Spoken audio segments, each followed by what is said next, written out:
Break के बाद एक बार फिर से आप सभी का स्वागत है। ईरान के साथ समझौते की दिशा में बढ़ने के बाद अब राष्ट्रपति डोनाल्ड ट्रंप की नजर रूस यूक्रेन युद्ध पर है।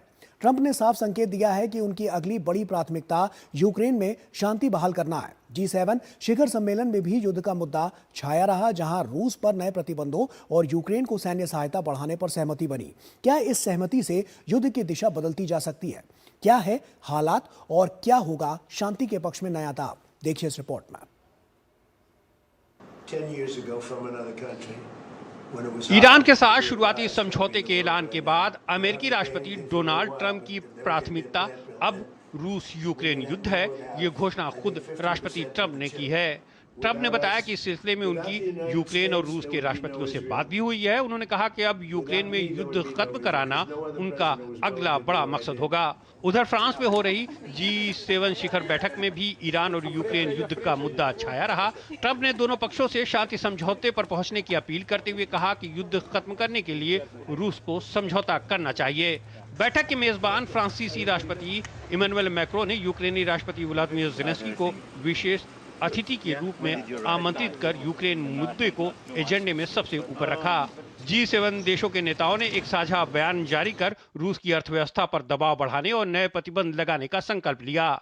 इसका उद्देश्य रूस को मिलने वाले वित्तीय संसाधनों को रोकना है। इसके अलावा सदस्य देशों ने हवाई रक्षा प्रणाली, अतिरिक्त इंटरसेप्टर और लंबी दूरी की मारक क्षमता वाले हथियार मुहैया कराने की भी प्रतिबद्धता दोहराई। इस बीच कनाडा के प्रधानमंत्री मार्क कार्नी ने कहा है कि यूक्रेन युद्ध को लेकर राष्ट्रपति ट्रंप ने अपने नजरिए में बदलाव करते हुए ज्यादा व्यवहारिक रुख अपनाया है, जिसे G7 के अन्य नेता भी सही मानते हैं।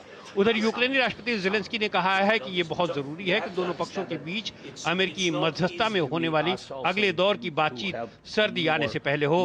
वार्ता का स्थान और प्रारूप राष्ट्रपति ट्रंप द्वारा ही तय किया जाएगा।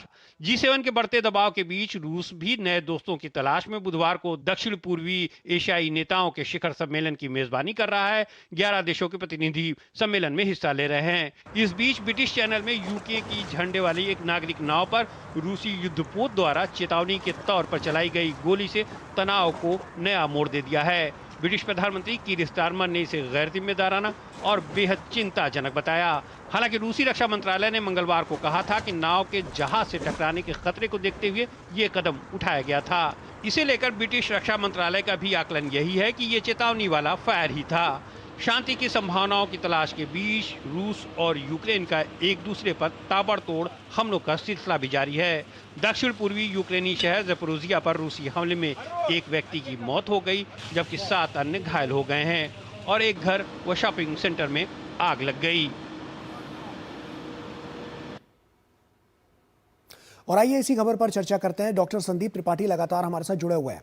संदीप जी, सवाल यह है कि एक तरफ तो ट्रंप अभी ईरान से ही जूझ रहे हैं, दूसरी तरफ वो G7 में ये भी कहते हुए नजर आ रहे हैं कि आगे शांति का पक्ष रशिया और यूक्रेन वाले युद्ध में भी वो दिखाते हुए नजर आएंगे। लेकिन आपको क्या लगता है, क्योंकि प्रथम विश्व युद्ध से भी ये युद्ध आगे निकल चुका है दिनों की बात करें तो ऐसे में पुतिन की अलग अपनी धारणा है और ज़ेलेंस्की की अपनी अलग, तो ऐसे में क्या ये जो पेच है वो बढ़ता हुआ नजर आएगा और क्या ये युद्ध शांति की ओर आगे बढ़ता हुआ नजर आएगा? आपको क्या लगता है? देखिए, ये एक जो सॉलिडारिटी देखने को मिली G7 पर, तो ये बहुत दिनों के बाद, क्योंकि एक आपस में डिवीजन हमेशा बना रहा है ये यूरोपियन कंट्री में भी यूक्रेन को लेकर के। और ट्रंप ने तो कई बार ओपनली कहा कि हम यूक्रेन को, ज़ेलेंस्की को अपना जो इकोनॉमिक असिस्टेंस बंद कर देंगे, डिफेंस सप्लाई बंद कर देंगे। बहुत दिनों बाद एक फिर तरीके से कंसेंसस बना है यूक्रेन को सपोर्ट करने के लिए।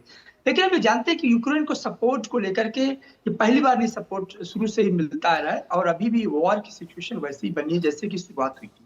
तो ये जरूर कह सकते हैं कि मुझे नहीं लगता कि ट्रंप का ये कहना कि मैं रुकवा दूंगा, ये तो थोड़ा सा मुझे लगता है कि जैसे जो एंट्री किए थे G7 तो का आई एम द बॉस, तो ये ये भी एक ऑप्टिक्स है कि रुकवाना, युद्ध वो छिड़वा सकते, रुकवा नहीं सकते हैं। जैसे हमने वेस्ट एशिया में भी देखा कि उन्होंने ही फ्यूल किया युद्ध को, अब रुकवा उनके बस की बात नहीं कि वो युद्ध को रुकवा दी। यही सिचुएशन यूक्रेन की है।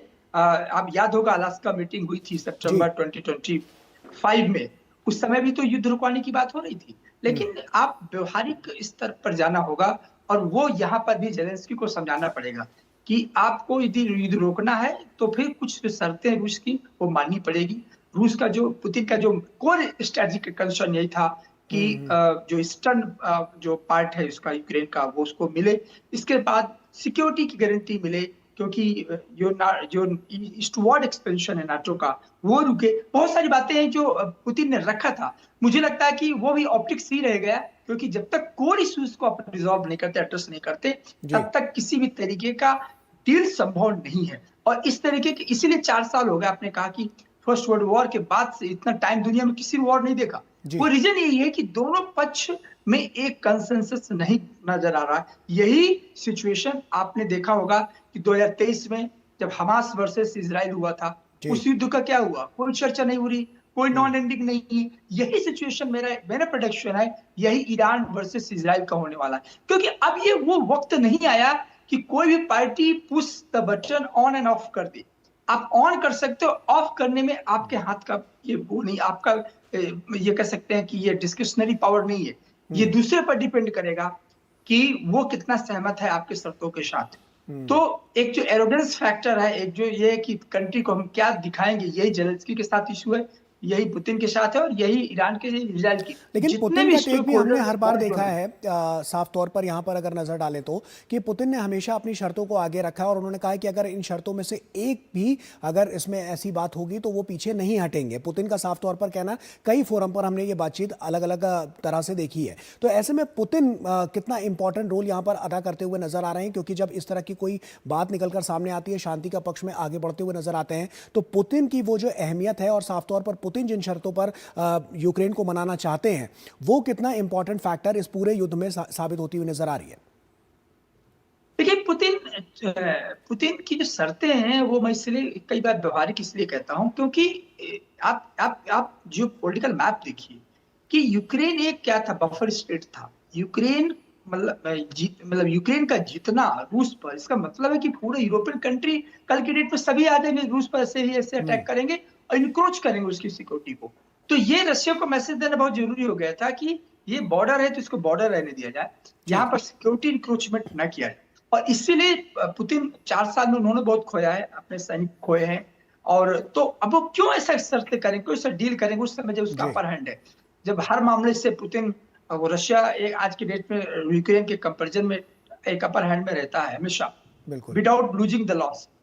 तो मुझे लगता है कि इसके बावजूद यदि कोई ऐसी पुतिन की कोई ऐसी मजबूरी नहीं है कि वो आकर के डील साइन कर दे अपना इतना सब कुछ गंवा जाने के बाद, वो जरूर यूक्रेन को मैसेज दे। और ये मैसेज यूक्रेन का नहीं है, ये मैसेज अदर यूरोपियन कंट्री को है कि आप जो है नेटो का पार्ट बन के रशिया के सिक्योरिटी को इंक्रोच नहीं कर सकते। नाटो ईस्ट वर्ड एक्सपेंशन ये one of the prime reason था इस वॉर को स्टार्ट करने में। और यही तो रशिया कह रहा था कि हमारी कौन स्ट्रेटेजिक जो सिक्योरिटी थ्रेट है, कौन इंश्योरेंस ले, कौन जिम्मेदारी लेगा। ठीक। तो वो इस बात की चर्चा तो कहीं नहीं है। जेलेंस्की को यह है कि युद्ध रोका जाए, तो युद्ध क्यों रोका जाए, आप क्यों पार्ट बने उस पूरे उस गेम चेंजर का कि हम रशिया के सिक्योरिटी को थ्रेट बनेंगे। तो आप इस पॉइंट ऑफ व्यू से देखेंगे तो मुझे नहीं लगता कि यहाँ पर पुतिन को कहीं एक ऐसा है कि कंप्रोमाइज की पोजीशन पर आना पड़े। चलिए, बहुत बहुत शुक्रिया आपका हमसे जुड़ने के लिए और तमाम बातचीत विस्तार से यहाँ पर हमसे करने के लिए बहुत बहुत शुक्रिया। और इसी के साथ फिलहाल इतना